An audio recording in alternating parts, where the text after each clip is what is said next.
梁先生覺得種花所付出嘅心血同湊仔所付出嘅不遑多讓，但佢而家同仔女嘅關係又係點嘅呢？我啲仔女已經係全部出晒國噶啦，全家只係我得2個人喺香港，係咪全部都去晒美國？我一家14人，但係12個人喺美都係美籍，只有我就冇去，喺留喺香港。原因就係中意種花咯，都係。我太太而家佢就係行動唔便噶啦，冇人車我啊嘛。個新台住個電話，一有乜嘢我咪即刻翻嚟咯。我啲仔女就每年都翻，即係輪流咁樣咯。一個翻完一個翻嚟睇下老豆老母咯，咁樣咯。人啊，至緊要喐。我今年93歲，啲人就話你周山跑。今日去曼谷，聽日去台灣，其實好開心噶，同埋一班同好。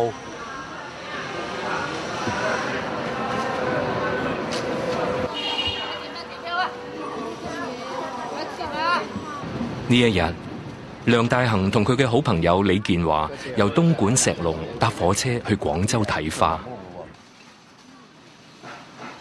好多嘢賣喺度，花鳥蟲魚，幫我哋睇下咯，有啲落山嘢啊咁咯。啲嘢平啊，平我哋香港好多噶。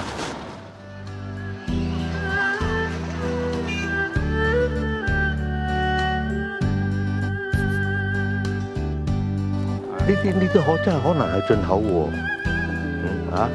似啦，似係㗎，呢個都好多。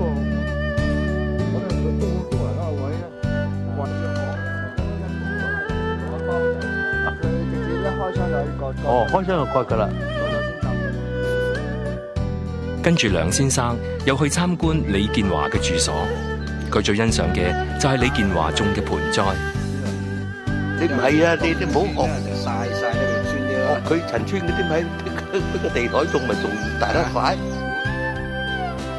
種花嘅人多數會開朗啲，平和好多啦，冇咁容易同人去爭吵啊，會對身體嘅血液流通啊，唔會因為緊張啊同人哋嘈啊會收縮啊，咁令到身體唔健康啦。佢傾偈嘅時候，劉生話咧，佢而家我已經賺咗噶啦，冇憂噶啦，咁樣啦嚇，通常都係咁樣嘅好樂觀嘅性格喺度啦。我哋見到一棵花開，或者見棵花種得呢個成長嘅時候咧，心境開朗，成日咧就記得自己好快樂嘅嘢，就唔似話第二樣啊大起大落啊，或者係我哋買股票啊賭錢啊咁，成日將個心臟嚟刺激，所以呢樣嘢咧覺得係好開心。我住呢度咧係複式嘅，每日就10幾20級嘅樓梯咧，即係行盡幾多上上落落，已經好過行尖噶啦，我已經係代表咗運動噶啦。咁同時咯，每日係賴花。執嗰啲花嘅時候咧，都係朝頭早起身睇下啲花，再睇下報紙、睇下電視，唞下食完飯，有時去飲茶，有時會又搵下啲花。咁啊，每日做個工作已經係冇停噶啦，所以就我個運動已經夠。一個人最緊要咧就係知足，你比上不足，比下有餘，求其係豐衣足食咪算咯，即係至緊要個心境平衡。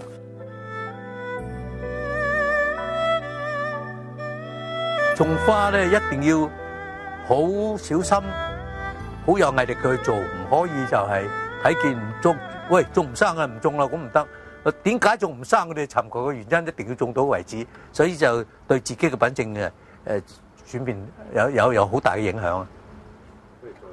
好似一個醫生知道一個絕症嘅病人生嘅時候咧，佢覺得就非常之開心噶啦。係呢棵珠寶蘭係最矜貴啦，因為我種咗個7年先至成功。